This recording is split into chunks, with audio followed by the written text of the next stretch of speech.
కనుక్కోవాలి అన్న పేరు వినపడింది అనుకోండి, నా మనస్సులో వెంటనే ఉత్సాహము ప్రేమ పొంగి పొరలుతాయి. ఎందుకని? నాకు ఆ నామము పట్ల, ఒక రూపము పట్ల ఒక ఆరాధన భావం ఉంది. నాకు విశేషమైన ప్రేమ ఉంది. నా తండ్రి యందు నాకు ఎంత గౌరవమో దొరగారి యందు నాకు అంత గౌరవం. అందుకని వారు దొరగారు అన్నారు అనుకోండి, ఎవరో దొరగారు వస్తున్నారండి అన్నారు అనుకోండి, నేను బయలుదేరిపోతున్న వాడిని ఆగుతాను. దొరగారు వస్తున్నారు ఏమిటో కనుక్కోవాలంటాను. ఎందుకని? వారి యందు నాకున్న ప్రీతి. ఎవరో ఇంకొకరు వస్తున్నారు అన్నారు అనుకోండి, అబ్బా ఆయన బయలుదేరే ముందు వస్తాడేమిటి ఇసిగించేయడానికి అంటాను. ఇప్పుడు ఏమైంది? అప్రీతి. ఒక వస్తువునందు అప్రీతి, ఒక వస్తువునందు ప్రీతి. భిన్నత్వాన్ని చూస్తోంది ఈ కన్ను. ఈ కన్నుకి భిన్నత్వం చూడడం మాత్రమే తెలుసు. వీరు స్త్రీలు, వారు పురుషులు, వారు దొరగారు, వీరెవరో ఉన్నారు, అదిగో అక్కడ కూర్చున్నవారు కుర్చీలలో కూర్చున్నారు, ఇది మైకు, ఇది నేను, ఇది మల్లెపూలదండ, ఇవన్నీ ఈ కన్ను చెప్తుంది. నానాత్వమును చెప్తుంది. ఈ నానాత్వము పోయి ఏకత్వము రావాలనుకోండి, జ్ఞానమనే అగ్నితో కాల్చాలి. ఏమిటి జ్ఞానమనే అగ్ని? ఒక బంగారమే. ఆవిడ ఏం చేసింది? చెవులకి కుండలాలు చేయించుకుంది. మళ్ళీ కొన్నాళ్ళు పోయింది, ఆ బంగారమే చెరిపించేసి గాజులు చేయించుకుంది. ఆ బంగారమే చెరిపించేసుకుని కాళ్ళకి కంకణాలు చేయించుకుంది. ఆ బంగారమే చెరిపించేసుకుని ఏదో భుజానికి ఏదో అంటారే, అదేదో ఇలా పెట్టుకుంటారు, అది చేయించుకుంది. చేయించుకున్న తర్వాత ఎవరో వచ్చారు, అబ్బా పండక్కి చేయించుకున్నారు ఏంటో వదిన గారు, భలే ఉంది అన్నారు. నా మోహం, మా ఆయనకంత సమర్థత కూడాను. పుట్టింటి వాళ్ళు 20 ఏళ్ల క్రితం పెళ్లికి ఇచ్చింది, 36 మార్పుల తర్వాత ఇలా అయిందండి.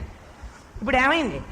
ఆ బంగారమే మార్పు చెందుతోంది తప్ప బంగారం ఒక రూపం ఉందా యథార్థానికి? మీరు ఏ రూపంలో చూస్తే ఆ రూపంలో ఉంటుంది.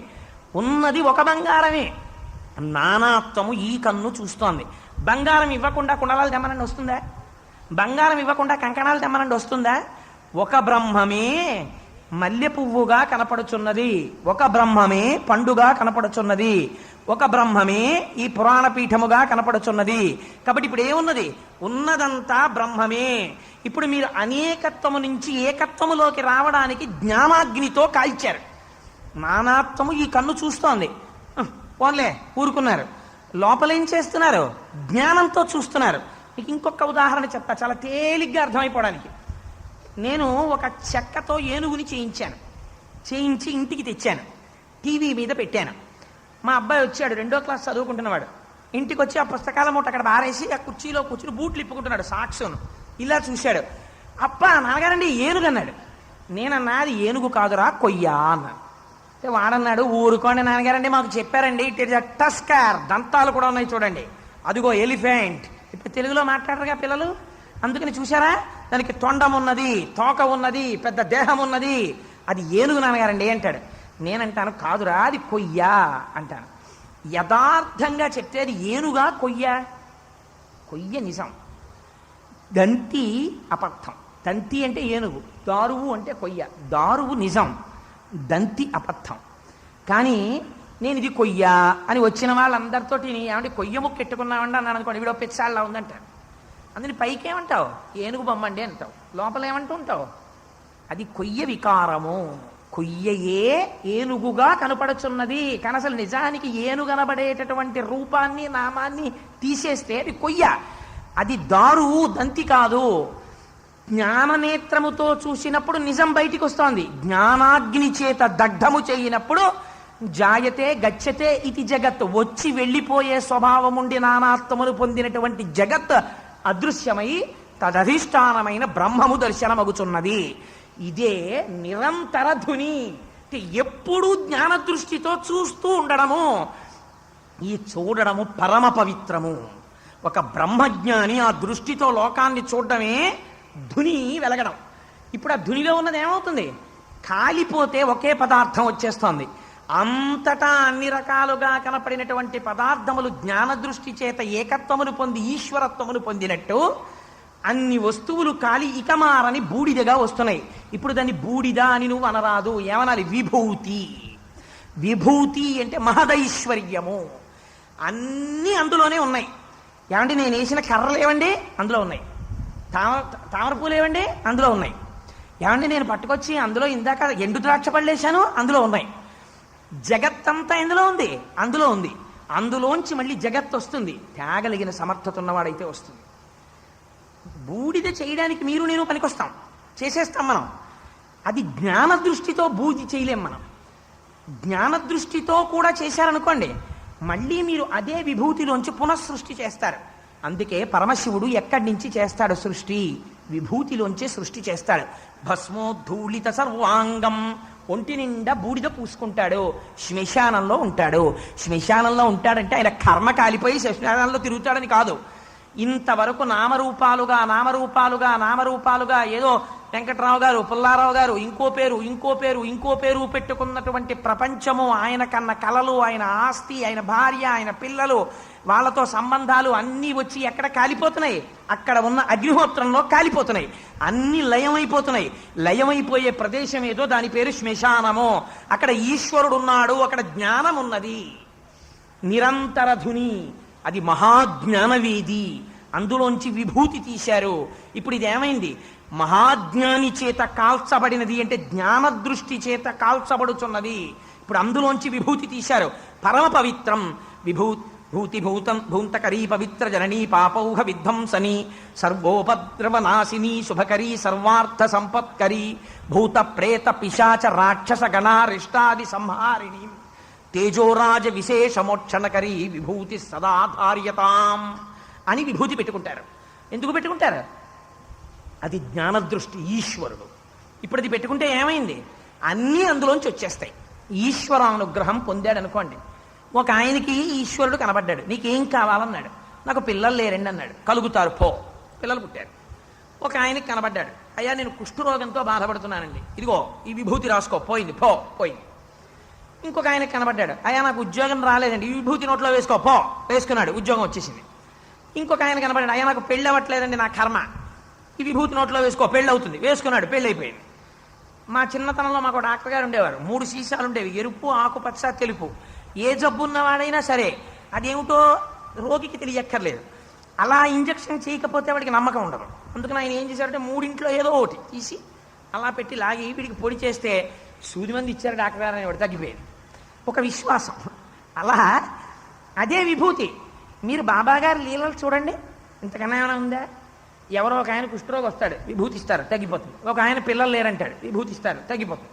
ఇంకొక ఆయన వస్తాడు, ఏమంటే నాకు ఏదో ఉద్యోగం లేదంటాడు, విభూతి ఇస్తారు, తగ్గిపోతుంది. ఇక్కడ అన్నింటికీ విభూతే. అంతేనండి విభూతే. విభూతిం భూతకరీ పవిత్ర జననీ పాపౌఘ విధ్వంసని సర్వోపద్రవ నాశిని శుభకరీ సర్వార్థ సంపత్కరీ. నీకు ఏం జరగాలన్నా విభూతి వల్లనే జరుగుతుంది. నీ జ్ఞానము వలన మాత్రమే నీకు జరుగుతుంది. ఆ జ్ఞానమే ఈశ్వరుడు. నిరంతరోపాసనము బాబాగారు బ్రహ్మజ్ఞాని అలా చూశారు. లోకరక్షణమును చేశారు. ఎలా చేశారు? ధుని ద్వారా చేశారు. అందులోంచి విభూతి ఆయన చేత్తో పట్టుకునేటప్పటికి అది ఈశ్వరాంశ. ఒక ఈశ్వరుడు పిల్లల్ని ఇవ్వగలడు, ఒక ఈశ్వరుడు ఉద్యోగాన్ని ఇవ్వగలడు, ఒక ఈశ్వరుడు కుష్ఠరోగాన్ని పోగొట్టగలడు. ఆ విభూతి తీసి ఎవరికి ఇచ్చినా ఎవరి కోరిక వారికి నెరవేరుతుంది. నీ మనస్సులో ఏ కోరిక ఉంటే ఆ కోరిక నెరవేరుతుంది. కానీ ఇక్కడ మనకు ఒక అనుమానం వస్తుంది. అందుకే విభూతి అనగానేమి అంటే అమరకోశం అంది విశేషేణ భవతీతి విభూతి అంది. విశేషముగా నీకు ఇవ్వగలిగిన దానికి విభూతి అని పేరు. అందుకే ఎప్పుడూ కూడా విభూతిని మాత్రము అవమానించి పారవేయరాదు. విభూతిని మించిన ఐశ్వర్యం, విభూతిని మించినటువంటి గొప్ప ఈశ్వరానుగ్రహం ఇంకోటి లేవు. అందుకే కొత్త సంవత్సరం ప్రారంభమవుతుంటే ఇక్కడ తాత్కాలిక ధుని పెట్టారు కనుక అందులోంచి తీసి బాబాగారి పాదాల మీద అభిషేకం చేయబడినటువంటి విభూతి పొట్లాలు కట్టి ఉగాది నాడు మీ అందరికీ రక్షగా విభూతిని పంచిపెట్టబోతున్నారు ప్రసాదం కింద. ఆ విభూతి విశేషేణ భవతీతి విభూతి. విశేషముగా మీరు కోరుకున్న దానిని ఇయ్యగలిగిన దానికి విభూతి అని పేరు. మరి దక్షిణ పుచ్చుకునేవారాయన. ఎందుకు పుచ్చుకునేవారు దక్షిణ? దక్షిణ అంటే ఏమిటో తెలుసా అండి? దక్షిణ అన్న పదాన్ని కూడా అమరకోశం చెప్పింది. దక్షిణ అంటే చాలా మంది తెలిసి తెలియక ఇష్టం వచ్చినట్టు చెప్పేస్తుంటారు. దక్షిణ అనగా ఏమి అంటే తాంబూలంలో రూపాయి పావలాయో 100 రూపాయలో 10 రూపాయలో పెట్టి పంతులు గారికి ఇస్తాం కదండి, అది దక్షిణ. గుళ్ళో హుండీలో వేశాం కదండి, దక్షిణ. అది కాదు దక్షిణ అంటే. దక్షిణ అంటే వేరు. దేవీ భాగవతంలో దక్షిణాదేవి ఆఖ్యానము అని ప్రత్యేకం ఒక ఆఖ్యానం ఉంది. కానీ ఇప్పుడు నేను దేవీ భాగవతంలో దక్షిణాదేవి స్తోత్రం ఆఖ్యానం గురించి నేను చెప్పదలుచుకోలేదు మీకు. బాబాగారి జీవిత చరిత్ర విషయంగా దాని గురించి ప్రస్తావన చేస్తాను. దక్షిణ అంటే ఏమిటో తెలుసా అండి? దక్షిణ అంటే దక్షతే కార్యం శీఘ్రం కరోతీతి దక్షిణ అని చెప్పింది అమరకోశం. దక్షతే కార్యం, ఇది నా పని కాదు, వారి పని. వారి పని నేను చేస్తున్నాను. ఎలా చేస్తున్నాను? ఇప్పుడే ఇక్కడే వారు కోరుకున్నటువంటి ఫలితము వారికి చేకూరుట కొరకు వారి దగ్గర నుంచి పుచ్చుకున్నటువంటి వారి యొక్క ఆసక్తి, కుతూహలము, వారు నమ్మి నాకు ఇచ్చినటువంటి పురుషార్థము ఏదైతే ఉందో అది నేను పుచ్చుకుని దాన్ని ఏం చేస్తాను? ఫలితముగా మారుస్తాను. ఇది దక్షతే కార్యం శీఘ్ర, చాలా తొందరగా మారుస్తాను. ఎలా? ఈ చేత్తో దక్షిణ పుచ్చుకుంటాను, ఈ చేత్తో విభూతి ప్యాకెట్ తీసి మీకు ఇస్తాను, మీరు ఈ విభూతి నోట్లో వేసుకుంటారు, కొడుకుట్టాడు. అదేమిటండి? అంతే జరిగింది. బాబాగారి కాలంలో ఒక మహానుభావుడు ఉండేవాడు. ఆయన ఒక గొప్ప వర్తకుడు, ఎన్నో పుణ్యకార్యాలు చేశాడు. పాపం చాలా మంచివాడు. నాకు ఆ పేర్లు జ్ఞాపకం ఉంటే ఆయన పేరు రతన్జీ, పార్సీ మతానికి సంబంధించినటువంటి వాడు. ఆయన కొడుకులు లేరు, సంతానం లేదు, ఎంతో కష్టపడ్డాడు. ఎన్ని పుణ్యకార్యాలు చెయ్యాలో అన్ని పుణ్యకార్యాలు చేశాడు. పిల్లలు పుట్టలేదు. దాసగణం అనబడేటటువంటి ఇంకొక భక్తుడు ఆయనకి కనపడ్డాడు. ఏమయ్యా నాకు కొడుకులు పుట్టట్లేదయ్యా అన్నాడు. అంటే ఆయన అన్నారు, ఒకసారి షిరిడీ వెళ్ళి సాయిబాబా గారి దర్శనం చేసుకో అన్నారు. అంటే వారు బయలుదేరి బాబాగారి దగ్గరికి వచ్చారు. వచ్చి బాబాగారికి ఒక బుట్టలోంచి ఒక పుష్పహారం తీసి వారి మెడలో వేశారు. అంటే దానికి ప్రీతి చెందుతారా? మీ యొక్క ప్రీతిని చూస్తారు, మీరు ఎలా ప్రవర్తిస్తున్నారో సాబూరి. అందుకని వారి మెడలో ఒక పుష్పహారం వేసి ఒక గంపతో ఫలాలు తెచ్చి వారికి ఇచ్చారు. ఇచ్చి అక్కడ కూర్చుని వారి యొక్క కష్టం చెప్పుకున్నారు. అర్ధార్థి అంటారు. తనకున్న కష్టాన్ని ఈశ్వరుడికి చెప్పుకుంటారు. అయ్యా నాకు కొడుకులు లేరు, బిడ్డలు లేరు, ఐశ్వర్యం ఉంది, భగవంతుడు నాతో కొన్ని పుణ్యకార్యాలు చేయించాడు, కానీ బిడ్డలు లేరని సతమతమవుతున్నాను. మీరు నా యందు అనుగ్రహించి నాకు బిడ్డలు కలిగేటట్టుగా ఆశీర్వచనము చెయ్యండి. ఇది ఆర్ష సంప్రదాయం. చిత్రం ఏంటంటే అదేంటంటే బాబాగారి దగ్గరికి వెడితే పిల్లలు ఉడతారా? ఇదంతా ఉట్టిదంటాడు ఒకడు. ఆ ఉట్టిదన్న విశ్వాసం నీకు లేకపోవడమే నీ కార్యం నెరవేరదు. నీ విశ్వాసమే శ్రద్ధ. అందుకే వారు శ్రద్ధా సాబూరి గురించి మాట్లాడారు. వెళ్ళాడు. వెళ్ళి ఒక 5 రూపాయలు దక్షిణ ఇస్తాను అన్నాడు. అంటే బాబాగారు అన్నారు, అయితే 5 రూపాయలు దక్షిణ ఇవ్వండి అన్నారు. అంటే ఆయన 5 రూపాయలు తీస్తున్నాడు. బాబాగారు అన్నారు, మీరు ఇతపూర్వమే నాకు 3 రూపాయల 14 అణాలు ఇచ్చేశారు. నేను బహుశా డబ్బు గురించి కరెక్ట్గా చెప్తే 3 రూపాయల 14 అణాలు నాకు కరెక్ట్గా ఇచ్చేశారు. ఇంకా నాకు మీరు 1 రూపాయి 2 అణాలు, ఇప్పుడంటే అణాలు లేవు, 16 అణాలు అయితే రూపాయి కదా, 1 రూపాయి 2 అణాలు ఇస్తే 5 రూపాయలు అయిపోతుంది. అందుకని మీరు 3 రూపాయల 14 అణాలు ఇవ్వకండి, 1 రూపాయి 2 అణాలు ఇవ్వండి అన్నారు. బాబాగారి దగ్గరికి వెళ్ళి నేను మీకు ఎప్పుడు ఇచ్చాను సార్, నాకు జ్ఞాపకం లేదండి అంటే బాగుండదని 1 రూపాయి 2 అణాలు ఇచ్చేశాడు. ఇది సాబూరి విశ్వాసం. వారు ఇచ్చారన్నారు. నా మేధస్సుకు పొరపాటు ఉంటుంది కానీ వారి మేధస్సుకు పొరపాటు ఉండదుగా. ఇచ్చేశారు. ఒక నమస్కారం చేశారు. బాబాగారు ఏం చేశారు? ఓ విభూతి ప్యాకెట్ ఇచ్చారు, ఇది నోట్లో వేసుకో, పెట్టుకో, కొడుకులు పడతారు పో అన్నారు. కాబట్టి బాబా బయలుదేరి వచ్చేసాడు. ఇప్పుడు విభూతి పెట్టుకుంటే కొడుకు పుడతాడు, విభూతి నోట్లో వేసుకుంటే కొడుకు పుడతాడనేటటువంటి విషయంలో రతన్జీకి అనుమానం లేదు. కానీ 3 రూపాయల 14 అణాలు నేను ఇప్పుడు ఇచ్చాను బాబాగారికి అనుమానం వచ్చింది. వచ్చేసాడు నాందేడ్. ఆలోచించాడు. ఆలోచించగా జ్ఞాపకానికి వచ్చింది. ఒకసారి ఎవరో మౌల్వీ సాహెబ్ అనేటటువంటి వ్యక్తి, ఒక సాధు పురుషుడు వాళ్ళ ఇంటికి వచ్చాడు. వచ్చినప్పుడు వారి గౌరవం కోసం, వారికి ఆతిథ్యం ఇవ్వడం కోసం జరిగినటువంటి ఖర్చు 3 రూపాయల 14 అణాలు. అంటే మీరు ఒకటి జ్ఞాపకం పెట్టుకోండి, చాలామంది రాశారు ఇది అభేదం అన్నారు. అభేదం గురించి బాబాగారు మాట్లాడలేదు అక్కడ. అభేదం ఈజ్ ఎ డిఫరెంట్ ఇష్యూ, అది కాదు వారు మాట్లాడింది. పురుషార్థం గురించి మాట్లాడుతున్నారు. పురుషార్థము అని ఒక మాట ఉంది మనకి. ధర్మ, అర్థ, కామ, మోక్ష, ఈ 4 పురుషార్థాలు. పురుషార్థం అంటే ఏంటో తెలుసా అండి? పురుషుడు అర్థించి పొందవలసినది. నీకు ఒక ఉపకారం జరగాలి జీవితంలో, నీ జీవితం శ్రేయస్సుతో ఉండాలి. నాకు అన్నీ ఉన్నాయి కదండి అంటే మళ్ళీ శాస్త్రం అంది వెంటనే యోగక్షేమాలు కావాలిగా నీకు అంది. యోగక్షేమం అంటే ఏంటో తెలుసా అండి? క్షేమము అంటే ఉన్నది ఉన్నట్టు ఉండుట. నాకు కొడుకులు కావాలి, నాకు కొడుకున్నాడు, నా కొడుకు ఇంజనీర్ అవ్వాలి, ఇంజనీరింగ్ చదువుకుంటున్నాడు, నా కొడుక్కి క్యాంపస్ సెలక్షన్ కావాలి, ఉన్న కాలేజీలో చదువుకుంటున్నాడు, ఓ కూతురు కూడా ఉంటే బాగుండు, కన్యాదానం చేస్తాను, ఆ కూతురు కూడా ఉంది, ఆ కూతురుని సాలంకృత కన్యాదానం చేయాలి, సాలంకృతం చేయడానికి కావలసిన డబ్బు ఉంది. ఓ మంచి సంబంధం కావాలి, వచ్చింది. ఆ కొడుకు బాగానే చదువుకుంటున్నాడు, నిన్ను గౌరవిస్తున్నాడు, పీటల మీద కూర్చోవడానికి భార్య ఉండాలి, ఉంది, నీ యందు ఆనుకూల్యమైనది. ఇంకెందుకంటే నేను బాబా గారికో లేకపోతే గోడుకో ఇంకా వెళ్ళడం, మళ్ళీ నేను డబ్బు ఖర్చు పెట్టడం ఎందుకు అంటే శాస్త్రం అంది చమత్కారంగా చొరకేసింది. నీకు క్షేమం ఉంది, యోగమో అంది. యోగం అంటే ఏమిటో తెలుసా అండి? మరి కొత్తగా రావలసింది నీకు ఉన్నది ఉన్నది, నలుగురు ఉన్నారు, నువ్వు, నీ భార్య, నీ కొడుకు, నీ కూతురు. కానీ ఈ కొడుక్కి పెళ్ళవుతుంది. రేపు పెళ్ళయిన తర్వాత ఆ కొడుకు పుట్టాలి, వాడు పుట్టలేదు. 5 ఏళ్ళు అయింది, 6 ఏళ్ళు అయింది, 7 ఏళ్ళు అయింది. ఇప్పుడు ముందు రోజు కుమిలిపోయేవాడు ఎవడు? మీ అబ్బాయి ఆఫీస్కి పోతాడు, అస్తమానం నువ్వు ఆఫీస్ నుంచి రాగానే వరే నీకు కొడుకు పుట్టలేదు అంటే చిన్న అస్తమానం ఇదే గొడవ నీకు అంటాడు. కానీ నువ్వు మాత్రం ఏమిటో 80 ఏళ్ళు వచ్చేస్తున్నాయి, హాయిగా చక్కగా మనవడితో ఆడుకుంటూ వాడికి 4 గజేంద్ర మోక్షం పద్యాలు అవి చెప్పుకుందామంటే లేదు, వీడికి ఒక కాయ కడుపున కాయ కాస్తే బాగుండు అని నువ్వు కుమిలిపోతుంటావు. ఇప్పుడు నీకు యోగము కావాలి, క్షేమం ఉన్నది, యోగము లేదు. యోగక్షేమములు రెండూ కావాలి. ఒక ఓవర్ హెడ్ వాటర్ ట్యాంక్ లోంచి వస్తాయి, ఈశ్వరుడి నుంచి రావాలి. నీ జీవితము ఈశ్వరానుసంధానము కాలేదు. నాది నాది అని బతుకుతున్నావంతే, నీది నీదంటున్నావు తప్ప నువ్వెప్పుడు ఇది ఇచ్చినవాడు ఈశ్వరుడు కాబట్టి ఈశ్వరుడికి ఇస్తాననలేదు. నీ యందు నివేదన బుద్ధి లోపించినది. ఒక కుక్క ఎలా కలియబడి తింటుందో విస్తట్లో పెట్టగానే అలా తింటావు. ఓ కుక్క అలా తింటూ తింటూ గారెటి పోయిందనుకోండి, ఒక కాలుతో ఈడ్చుకు తింటుంది. అప్పడం ఎడంచేత్తో పట్టుకుంటావు, ఇలా కొరుక్కుంటుంటావు, తింటుంటావు. ఏమీ తెలియని అమాయకుడు అలా తింటే సమస్య లేదు.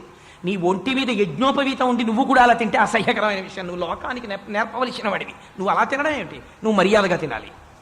అందుకని ఇక్కడ పురుషార్థముని వినియోగించాలి. నీ దగ్గర ₹1 ఉంది, నువ్వేం చెయ్యాలి? ఒక పావలాయో 10 పైసలో భగవత్ సేవకి వినియోగించాలి. నీ ఒంట్లో ఓపిక ఉంది, నువ్వేం చెయ్యాలి? కాసేపు నామం చెయ్యాలి. నీ ఒంట్లో ఓపిక ఉంది, ఒక దేవాలయానికి ప్రదక్షిణం చెయ్యాలి. ఒక సంవత్సరం బోనస్ వచ్చింది, కనీసం ఓ ₹50 పెట్టి అన్నవరం వెళ్ళి రావాలి. లేదు, అది కూడా లేదు నీకు, పోనీ ఆ డబ్బులు కూడా నీకు మిగలటం లేదు. నీ ఇంటి ముందు సందులో ఉన్నటువంటి దేవాలయానికి వెళ్ళి నువ్వు దర్శనం చేసుకుని రావాలి. నువ్వు ఇవి ఏవీ చెయ్యడం లేదు, నీకు పురుషార్థం ఆగిపోయింది. అంటే నీకు ఈశ్వరుడితో అనుసంధానం ఆగిపోయింది. ఇప్పుడు మళ్ళీ ఈశ్వరుడు గుర్తు రావాలి. ఏమవుతుంది? ఏదో నీకు కావలసింది ఆగిపోతుంది. ఎందుకని? అనుసంధానం లేదు. మీరు ఒక్కటే పురుషార్థం అంటే బాగా జ్ఞాపకం పెట్టుకోండి. ఒక పెద్ద యంత్రం ఉందనుకోండి, ఆ యంత్రం లోపల ఒక చిన్న పళ్ళ చక్రం ఉంది. ఆ చిన్న పళ్ళ చక్రం తిరగాలి. చిన్న పళ్ళ చక్రం కూడా తిరిగితేనే ఆ యంత్రం కదులుతుంది, లేకపోతే యంత్రం కదిలింది అందరూ. మీరు స్విచ్ ఆన్ చేశారు, స్విచ్ ఆన్ చేయగానే చిన్న పళ్ళ చక్రము కదలదు. ఏది కదులుతుంది? ముందు మీరు స్కూటర్ మీద కూర్చున్నారు, ప్రయాణం చెయ్యాలి. మీరు ఇలా స్కూటర్ మీద కూర్చోగానే స్కూటర్ కదిలిపోతుందేంటి? కదలదు. మీరు ఏం చేస్తారు? కుడికాలు వెనక్కి పెట్టి కిక్కు కొడతారు. కిక్కు కొట్టగానే ముందు లోపల ఉన్న ఓ పెద్ద చక్రం తిరుగుతుంది. ఇంటర్నల్ కంబషన్ అందుకుంటుంది ప్లగ్ తోటి. ఎలక్ట్రిసిటీ డెవలప్ అయ్యి ఇంజిన్లోకి వెళుతుంది. వెళ్ళిన తర్వాత పెట్రోల్ చుక్క చుక్క చుక్క చుక్క కింద పడ్డం ప్రారంభమైంది. ఇప్పుడు అసలు చక్రాలు పరిగెత్తాలి. ఈ చక్రాలు 2 తిరగాలి. తిరగడానికి మీరు ఏం చేస్తారు?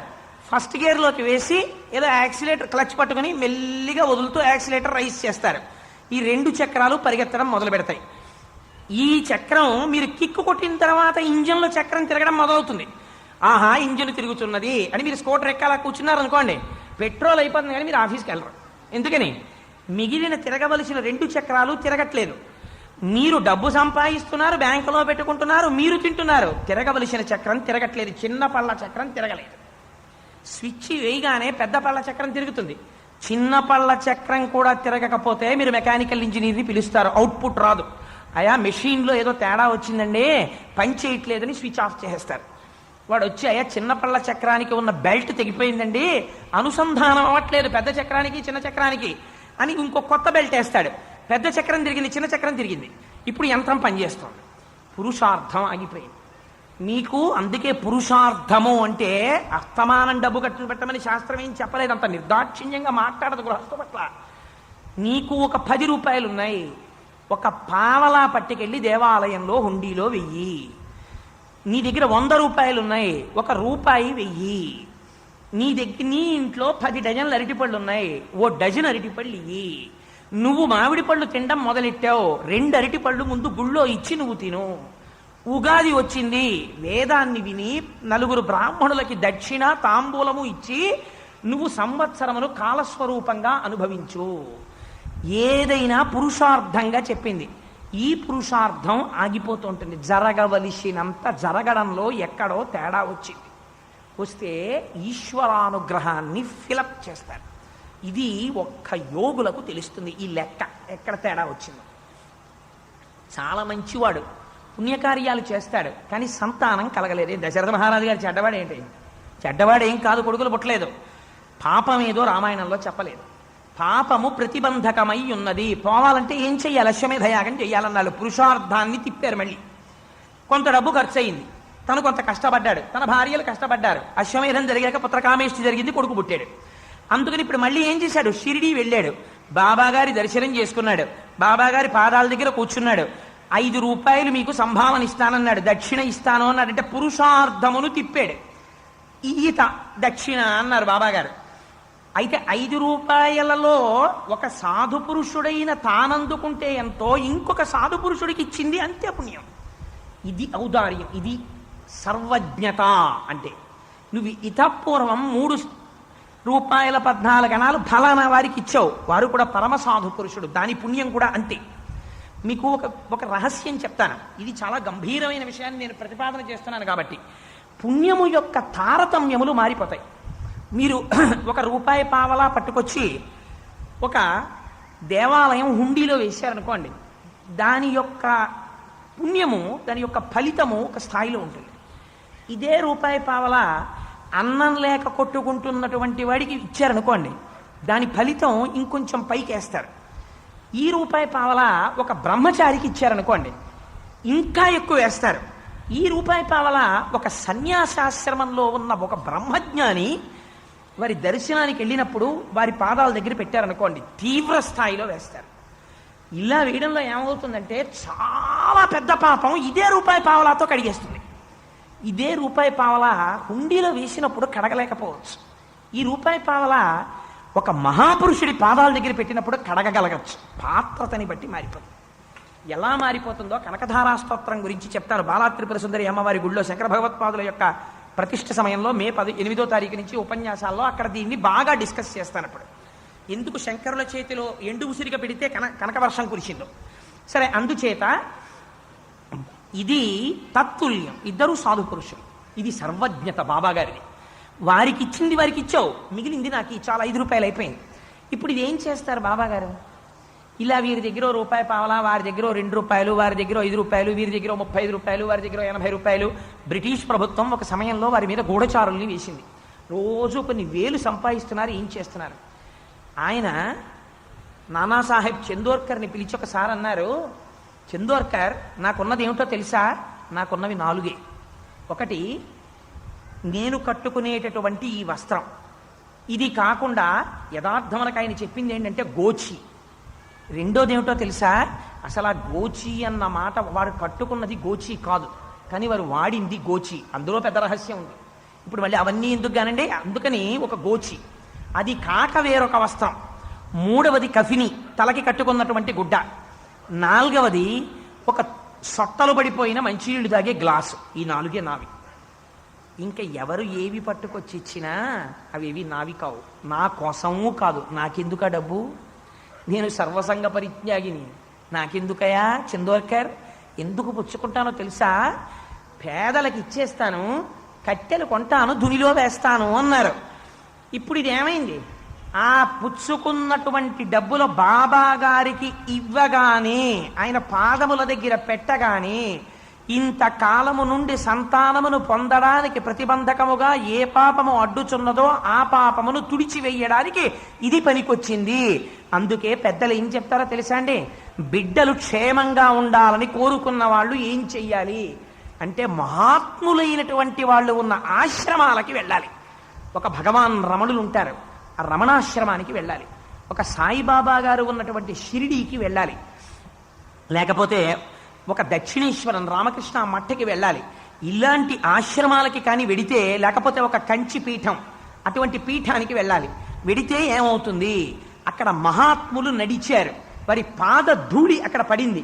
అక్కడ నువ్వు ప్రణిపాతం చేశావనుకో, మహాత్ములు నడిచిన చోట నువ్వు నడిచినా నిన్ను రక్షించేస్తుంది. అది గమ్మత్తు. ఎక్కడి నుంచో కింద పడిపోయాడు కృష్ణుడు, అప్పుడు చెప్పింది భాగవతంలో యశోదాదేవి రహస్యాన్ని. గత జన్మంబులనేమి చేసితిమో, యాగశ్రేణులేమేమి చేసితిమో, ఎవ్వరికేమి పెట్టితిమో, ఏ చింతారతిన్ పొద్దుపుచ్చితిమో, సత్యంబులనేమి పల్కితిమో, ఏ సిద్ధాశ్రమమునం త్రొక్కితిమో, ఇప్పుడు చూడగంటి మిచటన్ కృష్ణార్భకున్ నిర్భయున్. ఒక్కొక్క నాడు ఏ చింతారతిన్ పొద్దుపుచ్చితిమో, మిమ్మల్ని రక్షించవలసి వచ్చింది అనుకోండి, మీ బిడ్డలను భగవంతుడు మీ పుణ్యాన్ని చూస్తాడు.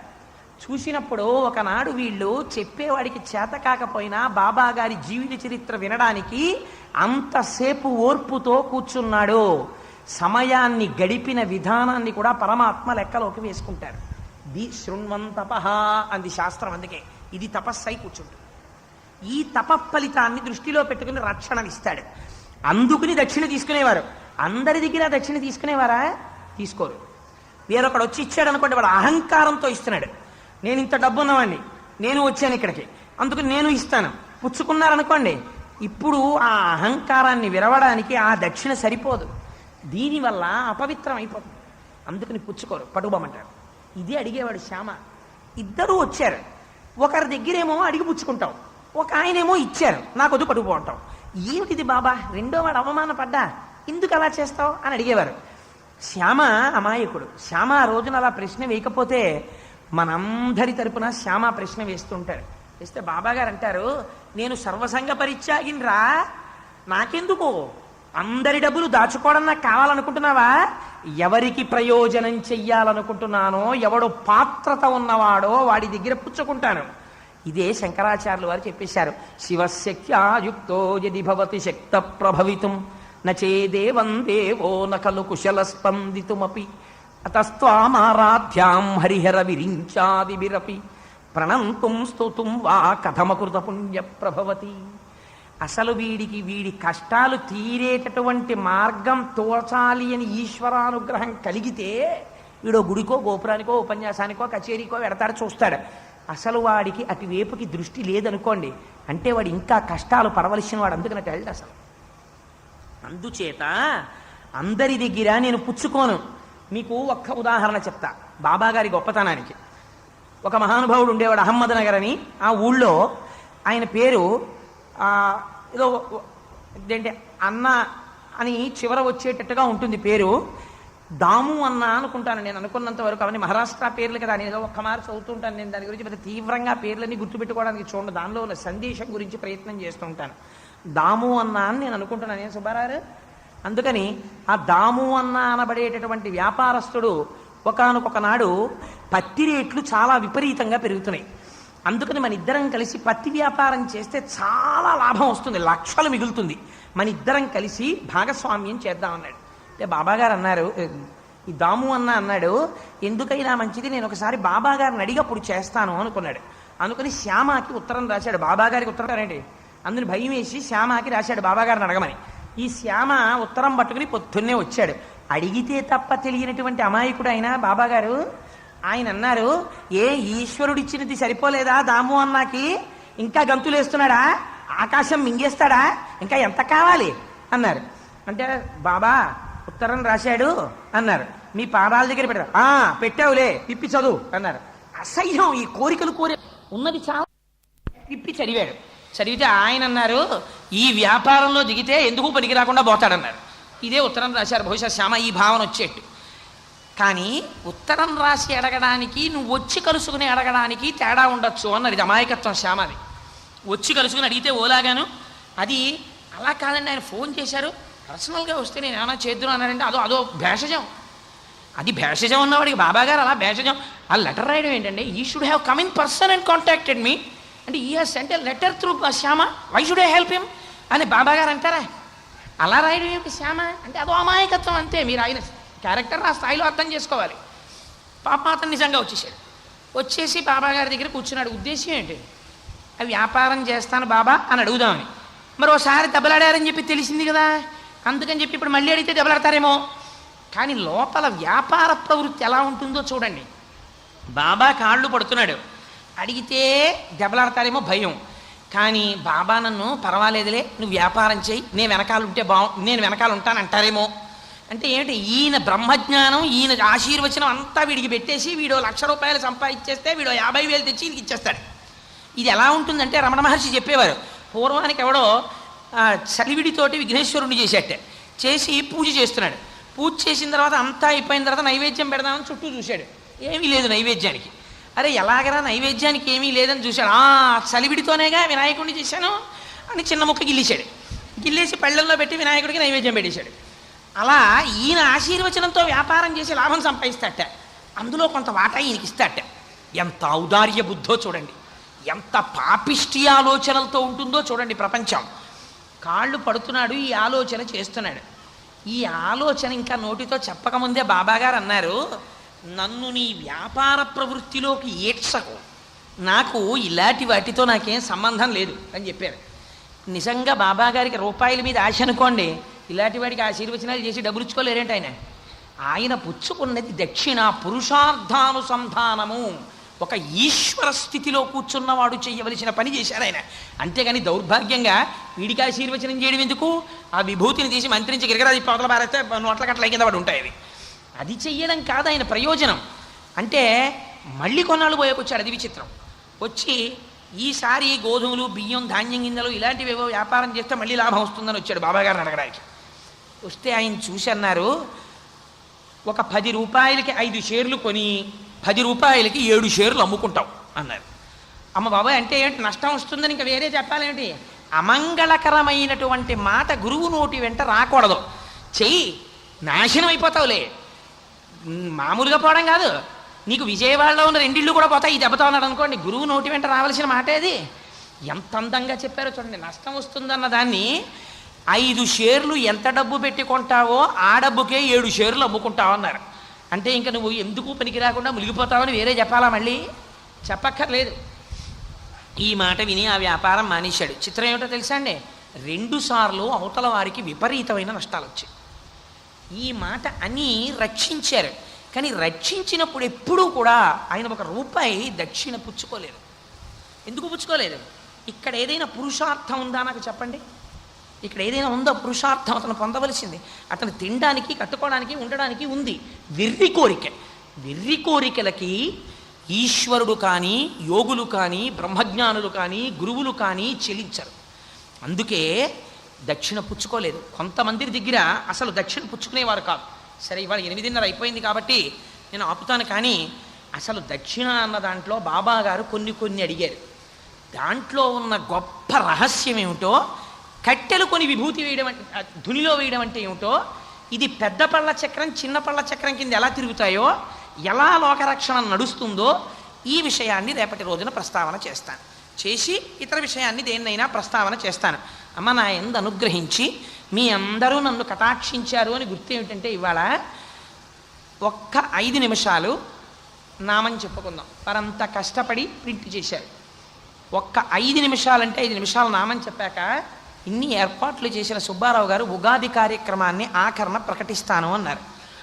నేను మంగళం చెప్పేశాక దయచేసి లేచిపోకండి. ప్రకటన వినేసిన తర్వాత లేచి ప్రసారం తీసుకుని బయలుదేరుదాం. ఇవాళ కళ్ళజోడు మర్చిపోయాను, నువ్వు నాకు జ్ఞాపకం చెయ్యలేదు.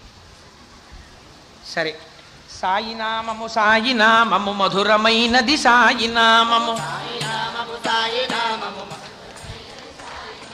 దారి నుంటిగా నడచు వారికి తోడు నీడే సాయినామము,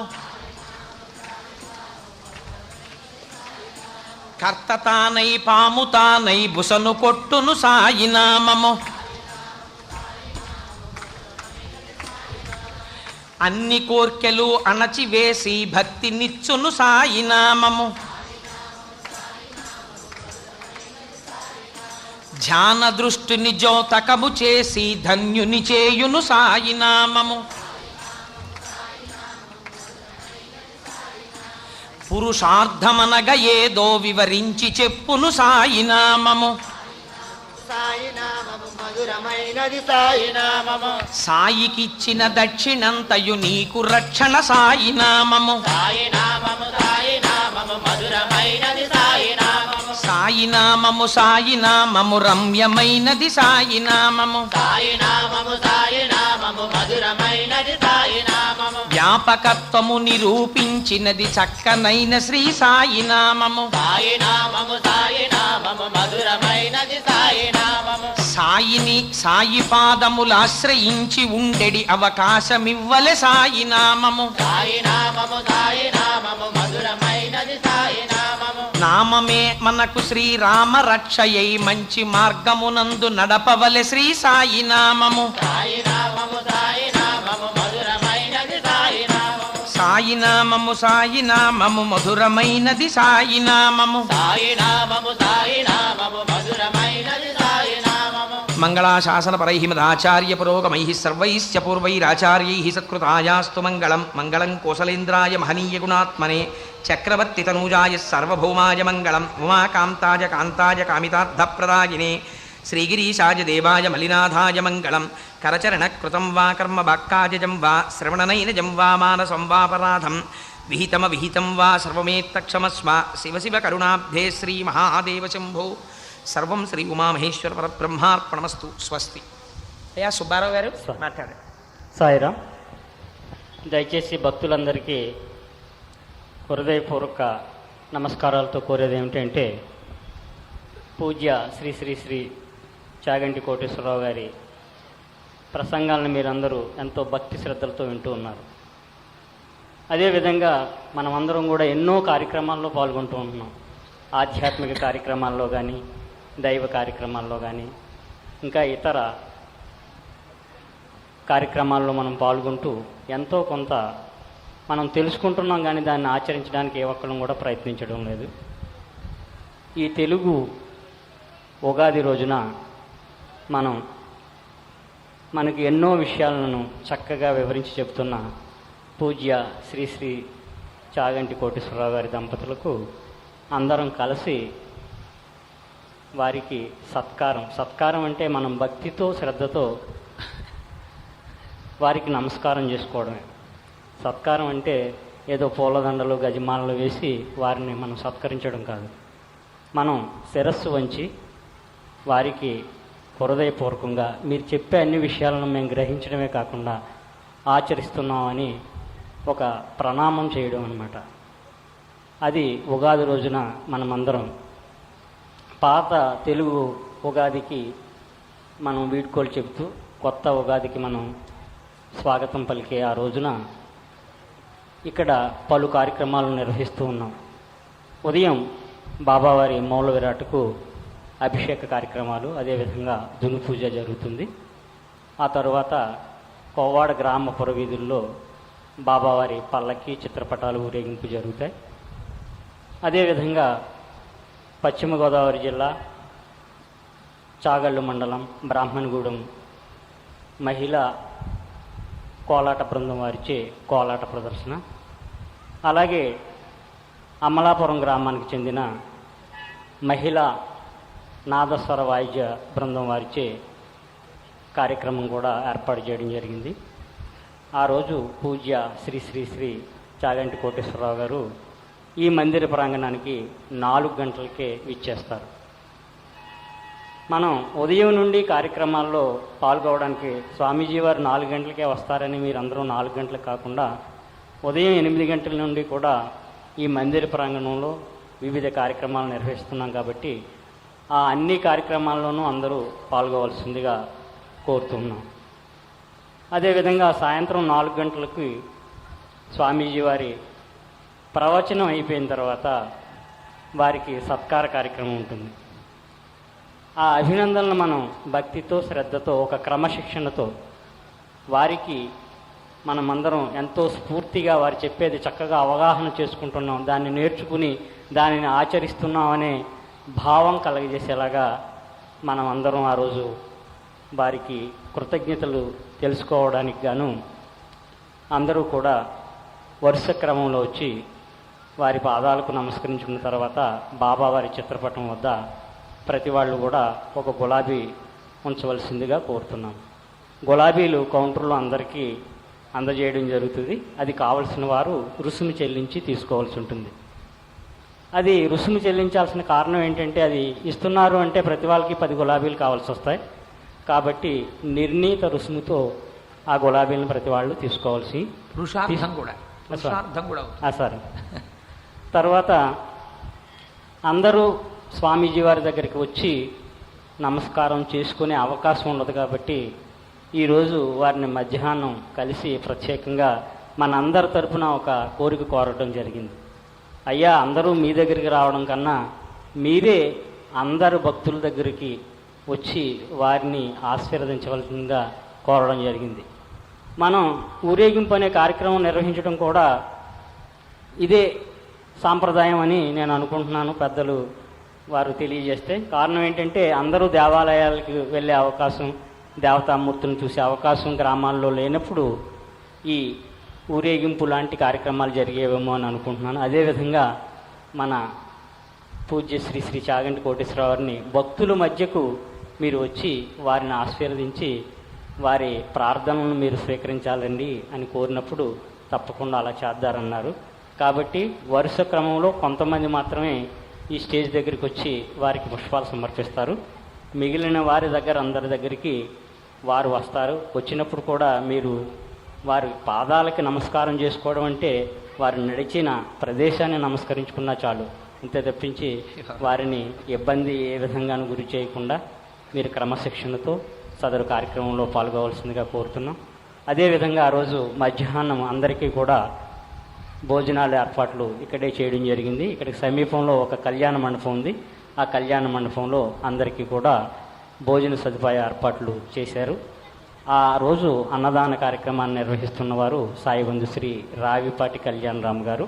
వారు ఎంతో ఉదారంగా ఆ రోజు అందరికీ సుమారుగా 5,000 మందికి భోజనాలకు ఏర్పాట్లు చేస్తూ ఉన్నారు. కాబట్టి ఆ అన్న ప్రసాద వితరణ కార్యక్రమంలో కూడా అందరూ పాల్గొని సాయి ఆశీస్సులు పొందవలసిందిగా కోరుతూ ఉన్నాం. సాయిరాం, సాయిరాం, సాయిరాం.